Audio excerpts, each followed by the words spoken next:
were a lot of people who were they were frustrated, and they said the Democratic Party isn't doing enough to stop Trump. How do you square people's concerns with that while also having the minority in both chambers? Well, I think there were a few expressions of angst about Democrats doing more. And I tried to explain to people the fact that Republicans do have the majority. And they're able to do legislatively what they want to do, and they also have control of the executive branch, the Department of Justice, for instance, FBI. And it's only so much that Democrats in the House of Representatives can do, but it's a lot that the people can do. And it's really up to the people at this point. No point in blaming Democrats for us being in this situation where our democracy is threatened, our economy is threatened, our public health, our national security being threatened. No point in pointing fingers at each other about that. We must confront the threat to our existence that is posed by Donald Trump and his MAGA supporters in the House and Senate. And so the people have to get out into the streets, and the people have to exercise that right to vote. And that comes in November of 2026, so we have a lot of time to go. And people are kind of frustrated about that, but that's the way that it works here in America. Well, there seems like to be a young move, but there are some of these Democrats are saying that we need to get younger. What would you say to that?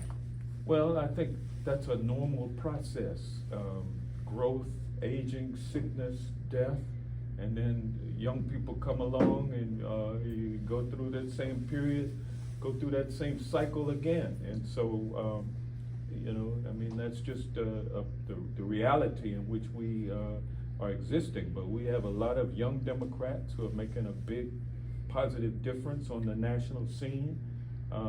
We have older Democrats the same way that Republicans have older Republicans and younger Republicans. So there's always some tension between the older generation and the new generation, and that's just normal.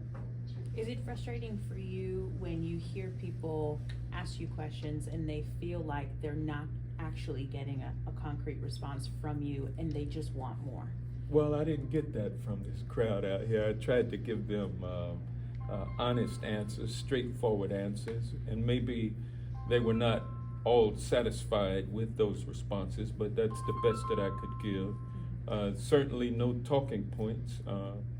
I deal straight from the heart and from the mind, and so that's what I try to do to the people, and that's why I've been able to get elected and be reelected now for this is my 19th session or my 19th year in Congress, and I'm gratified that the citizens have sent me to do their work. And of course, you stand for re-election every 2 years, and I'm no different than any other representative. All 435 of us have to do that. Hearing people speak tonight, what issues will you take with you back to Washington to try and work on and try and represent them?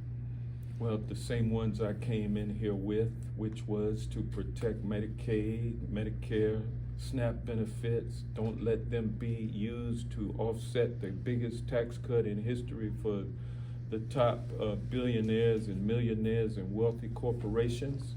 To do something about the tax burden that working people feel, and to be a stalwart to protect our national security, our public health, our public safety, our democracy, freedom of speech, due process, protect all of those things. And with trust at an all-time low in the polls when it comes to both houses or both parties, what do you say to your constituents to try to regain that trust? Well, government is a reflection of the people. And if you want to see change, then you've got to be active and participating, and change will come. It's up to the people. It's not the elected representatives, it's the people. We represent the people. The people put us in office. But unfortunately now the people talked about campaign finance reform at this town hall meeting, and they want some changes so that Mr. Smith or Mrs. Smith can come to Washington. You don't have to be a millionaire or a billionaire in order to get elected. And you don't have to count on millionaire and billionaire dark money interest to support your re-election. And so therefore you end up speaking for them as opposed to the people that elected you. And so people are concerned about that. They want a fair process. They want not political and racial gerrymandering. They want independent gerrymandering so that politicians don't choose the districts that they want to run in, but the people have a chance to elect representatives from the districts that have been fairly apportioned. And so certain structural changes people talked about in this town hall meeting. It was a very good meeting. Congressman, and of course, you know, the underlying theme is where do we go from here, but what would you suggest that people can do to be more proactive than reactive? Well, I think being careful about where you get your information from is so important, and who you are trusting to deliver accurate and reliable information to you. I think the American people have to become a little more discerning in terms of where the information's coming from, and is it accurate, or is it just simply an echo chamber with the same messaging being bumped around. Take, for instance, Jake Tapper's book on so-called Biden being in dementia or something like that, and you just keep bouncing that around the constellation of podcasters and broadcasters and cable news hosts and written publications, and you just keep that information going to keep people distracted. When you are taking away Medicaid, Medicare, you're giving a tax cut to the wealthy and paying for it off the backs of people who need those benefits. SNAP benefits being cut, taking money from the mouths of children, all so that you can give a tax cut to a billionaire who already has several mansions, several yachts, and so that they can get another yacht and indulge in the pleasures of prosperity for themselves. It just doesn't make sense.